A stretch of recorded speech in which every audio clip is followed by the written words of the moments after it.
What's up les amis, j'espère que vous allez bien, en tout cas moi de mon côté ça va super. Aujourd'hui on se retrouve pour le tant attendu deuxième épisode des histoires hantées, car le premier fut ma foi un grand succès. Donc j'espère que celui-ci vous plaira tout autant que le premier, et j'espère aussi que vous penserez au like et à vous abonner à ma chaîne. Ceci dit, enfin bref, aujourd'hui on va parler des fameuses catacombes de Paris. Vous devriez sûrement connaître d'ailleurs en vue du film qui est sorti il y a pas vraiment longtemps, qui s'appelle tout simplement Catacombes. Qui est d'ailleurs un film génial, enfin je l'ai bien aimé si vous êtes un amateur de frissons et de films d'horreur. Donc moi comme j'adore ça, honnêtement je pense que c'est un bon film. Je pense aussi à mettre des photos des catacombes, ne vous en faites pas. D'ailleurs je tiens à dire aussi que certains propos dans la vidéo sont à prendre au 1442e degré. Je fais ça vraiment que pour rire, ne vous en faites pas, n'allez pas dire ah, il était qu'un con ou une boucle d'âne. Bon alors sans plus tarder, passons à l'histoire du jour. Les catacombes de Paris se trouvent en Pologne. Non, je déconne, en fait, je me fous juste de votre gueule, elles sont à Paris. Étonnant, hein. Ouais, je la ferme, d'accord. Les catacombes de Paris sont d'anciennes carrières souterraines situées dans le 14e arrondissement de Paris, reliées entre elles par des galeries d'inspection. Elles se sont transformées en quelque sorte en morgue, on peut dire ça comme ça, à la fin du 18e siècle, avec le transfert de dépouilles de 7 millions de Parisiens. Ouais, ça fait beaucoup quand même, hein, faut l'avouer. Évacués de divers cimetières parisiens pour des raisons d'hygiène, et pour éviter qu'il y ait trop de peuple dans le cimetière. Enfin, même si je pense que les habitants ne doivent pas vraiment foutre grand chose dedans, hein. Mais pourquoi on appelle ça catacombes? Elles prennent alors le nom de catacombes par analogie avec les villes souterraines de la Rome antique, donc que vous devez connaître déjà sûrement, même si à la base elles ne servaient quasiment jamais de cimetière géant. Les catacombes de Paris, donc comme je vous en parle, elles font 1,7 km de long, qui est quand même très très gros. Et elle est située 20 mètres sous la surface, et vous pouvez la visiter si vous voulez. Mais bon, enfin, faut savoir qu'il n'y a ni toilette ni vestiaire. Donc au cas où tu te pisses dessus, quoi, faut pas déconner, hein, faut pas déconner. Donc voilà. Et il y a aussi 130 putains de marches à descendre et 83 à monter. Tu sais, tu reviens des catacombes, tu dois t'acheter un nouveau caleçon, mais tu t'en fous, t'as des bras en titane, quoi. Donc enfin bref, on va s'arrêter de faire les cons et on va s'étendre un peu sur le sujet du pourquoi du comment ces souterrains sont devenus un cimetière géant. Dès les derniers mois de 1785, les transferts d'ossements à partir du cimetière de Saint-Innocent, c'est un cimetière près de Notre-Dame, commencent. Les ossements sont progressivement retirés des charniers ainsi que du sol, puis nettoyés et entassés à l'aide de fourches par des voitures closes. Par contre, un rite religieux scrupuleux est respecté. Des chars funéraires couverts de draps noirs s'y rendent la nuit au puits de service des carrières de la tombe Isoire, donc qui est un endroit près de Paris, afin d'y jeter leur chargement, enfin les morts quoi. Ils sont précédés de chœurs de religieux portant la lanterne des morts, donc qui est une lanterne pour en gros éclairer les prêtres, accompagnés de porteurs de torches et suivis de prêtres chantant l'office des morts. Enfin à la fin du parcours, le travail est un petit peu plus brutal. Les os sont précipités dans un puits d'extraction de pierre, toujours visible à hauteur quand même. Tu peux encore les voir aujourd'hui quoi. Je vous dis l'adresse plutôt 21 avenue René Coty. Enfin avenue René Coty.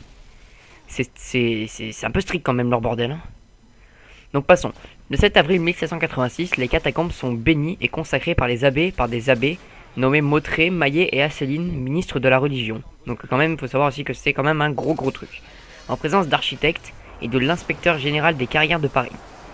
Le travail est réalisé sous la direction du successeur de Lénore, Louis Thiroux de Crosne. Bon, je vais pas vous mentir, j'ai marqué ses noms parce que j'ai pas m'en retenir. Lieutenant général de police, on se demande bien pourquoi d'ailleurs. Alors le transfert dure en tout 15 mois et l'opération est un succès. L'administration choisit en conséquence de généraliser la mesure. Suivant l'exemple du cimetière de Saint-Innocent, les autres cimetières parisiens, en particulier ceux accolés aux églises, sont peu à peu vidés à leur tour jusqu'en janvier 1788 et détruits. L'opération se poursuit de 1787 à 1814.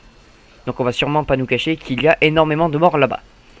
Une petite annotation, il y a le marché des fruits et légumes à l'endroit de l'ancien cimetière des Saint-Innocents, et il arrive que parfois, un marchand trouve un morceau d'ossement d'un défunt. Enfin, c'est pas très gai tout ça, on peut le savoir, hein. Donc les catacombes rassemblent plutôt les ossements de plus de 7 millions de Parisiens, comme je l'ai dit, dont de nombreuses célébrités de l'histoire de France inhumées à Paris. Mais leurs dépouilles ont rejoint celles de millions de Parisiens anonymes et à ce jour, aucune n'a pu être identifiée. Après la Seconde Guerre mondiale, le manque chronique de place provoque toutefois la création d'un autre ossuaire, donc une autre morgue. Le cimetière du Père-Lachaise se retrouve à son tour saturé et sans possibilité de nouvelle extension dans un environnement devenu au fil du temps intégralement urbanisés. Enfin, en gros, ce qui veut dire, pour ceux qui ne savent pas, c'est qu'il y a des bâtiments de partout en fait. Il y a la population qui est passée de partout. Donc c'est dans ce contexte que la direction de la conservation des cimetières reprend l'idée, modernisée, de faire de nouvelles catacombes. Cette fois-ci, vous ne pourrez pas vraiment les visiter. Vous pouvez pas les visiter tout simplement. Mais bon, je sais que si vous êtes sur la vidéo, c'est pour flipper un peu. Enfin, plutôt un max. Eh bien, je vais essayer à partir de maintenant de vous procurer cette sensation de peur. Je vais vous lire un petit texte que j'ai trouvé sur un site qui est vraiment pas mal du tout. Qui se nomme Le diable sous nos pieds. C'est parti. Diverses légendes se sont emparées de ces lieux mystérieux que sont les catacombes de Paris. Ces galeries sinueuses qui se déploient 20 mètres sous nos pieds. Les histoires et mythes populaires qui ont traversé les siècles pour leur forger une réputation plus ou moins occulte. Satan préférant l'ombre à la lumière, il aurait trouvé refuge dans les catacombes, où l'on l'aurait souvent croisé. Il serait vert, avec une queue, des cornes et des pieds de bouc. D'autres racontent que Cybèle, déesse de la terre, y demeurerait également. Lieu occulte par excellence, stimulant les imaginations les plus crédules, nul doute en tout cas que les messes noires et des cérémonies lugubres ont dû et doivent peut-être encore s'y dérouler.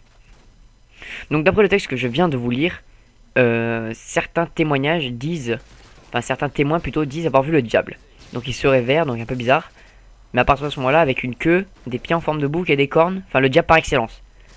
Ils pensent aussi qu'il doit y avoir des messes noires, donc maléfiques. C'est comme des messes en fait, mais qui prient Satan en gros, qui prient l'antéchrist, qui doivent encore aujourd'hui se passer dans les catacombes. Je vais maintenant vous lire encore un petit texte que j'ai trouvé par contre sur un autre site qui est tout aussi bien. Mais par contre il est un petit peu moins lugubre en quelque sorte. Même s'il est quand même un petit peu. Au niveau du boulevard Saint-Germain, la tombe de Philibert Aspairt intrigue les cataphiles depuis plus de 2 siècles. Gravée dans la pierre, une mystérieuse inscription rend hommage à la mémoire de Philibert Aspairt, perdu dans cette carrière le 3 novembre 1793, retrouvé 11 ans après et inhumé en la même place le 30 avril 1804. Les archives de la préfecture de police donnent si peu d'indices sur la disparition de cet inconnu que les spécialistes en viennent à douter de l'authenticité de la plaque. Ce n'est qu'en 2010 que l'on retrouve des archives reconstituées de l'assistance publique, un acte de décès confirmant l'existence de Philibert Aspairt. Considéré comme le premier cataphile, il aurait été le portier de Val-de-Grâce et serait égaré dans les carrières, donc dans les catacombes, sans jamais retrouver la sortie. Donc un conseil, ne vous perdez jamais dans ce genre de catacombes. Enfin bref, voilà, la vidéo est déjà terminée. Si elle vous a plu, je vous invite à mettre un like et à vous abonner à ma chaîne si ce n'est pas déjà fait. En tout cas, moi je vous dis salut les gamers, ciao.